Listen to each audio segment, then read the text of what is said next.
Selamat pagi buat anak-anak ibu semua. Ya, minggu lalu kita sudah belajar mengenai GLB dan juga GLBB terhadap sumbu X, ya kan? Nah, sekarang kita akan pelajari GLBB terhadap sumbu Y. Nah, apa saja gerak lurus berubah beraturan terhadap sumbu Y? Ada 3 ya, yaitu gerak jatuh bebas, gerak vertikal ke bawah, dan gerak vertikal ke atas. Baik, kita akan bahas satu persatu. Diperhatikan dan tetap semangat belajar. Yang pertama yaitu gerak jatuh bebas. Gerak jatuh bebas ini adalah merupakan gerak yang jatuh dari suatu ketinggian tanpa kecepatan awal. Ingat, gerak jatuh bebas tanpa kecepatan awal. Dan gerak ini dipengaruhi oleh gaya gravitasi. Nah, kalau untuk persamaannya bisa kamu lihat seperti berikut ya. Ada beberapa persamaan, itu kecepatan akhir ataupun kecepatan saat T sekon yang simbolnya Vt itu adalah G kali T. Sedangkan kecepatan akhir kuadrat adalah 2GH dan H adalah setengah GT kuadrat. Sedangkan untuk menentukan waktu, di situ dibuat T sama dengan akar dari 2H per G. Dan juga kecepatan akhir ataupun Vt bisa dicari dengan akar dari 2GH.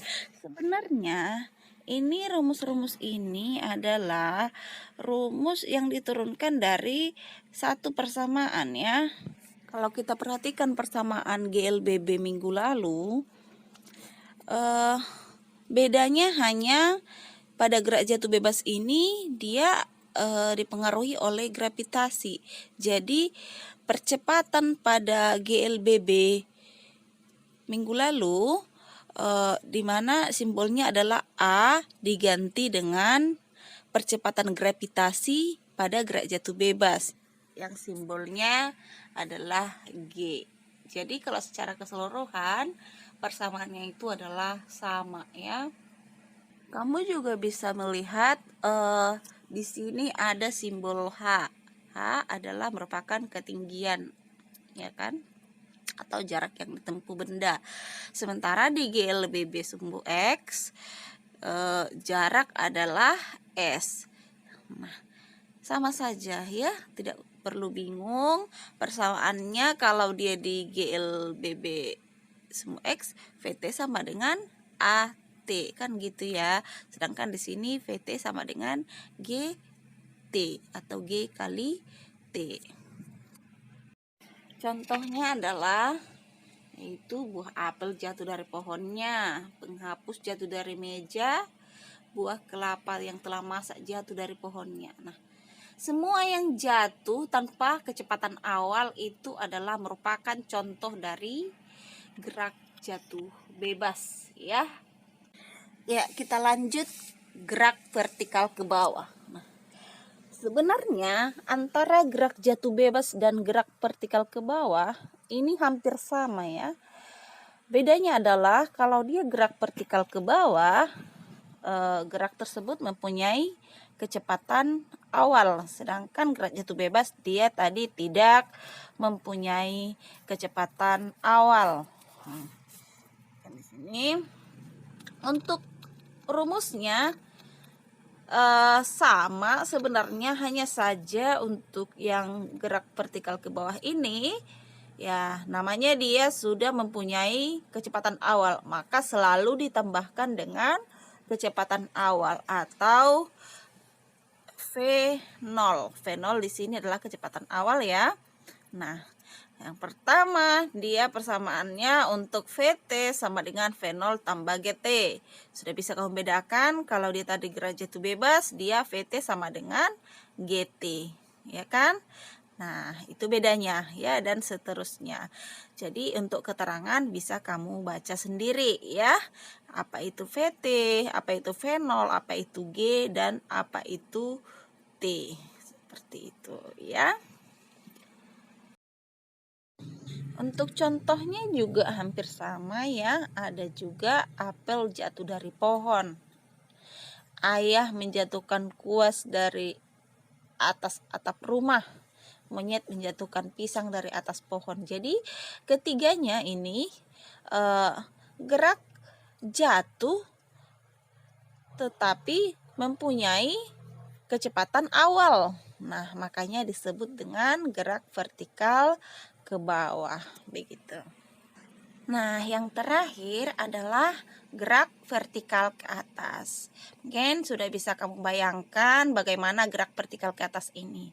Tadi kita sudah belajar gerak vertikal ke bawah. Dia mempunyai kecepatan awal. Sama ya, gerak vertikal ke atas juga dia mempunyai kecepatan awal tertentu. Ya, jadi bedanya dia vertikal ke atas, ya kan? Contohnya, seseorang melempar bola ke atas. Kemudian Andi melempar baling-baling ke atas. Terus Ina bermain lompat tali. Jadi gerak benda yang menuju ke atas dengan kecepatan awal tertentu itu dinamakan dengan gerak vertikal ke atas.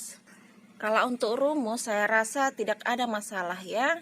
Hanya bedanya kalau dia di gerak vertikal ke bawah dia tambah.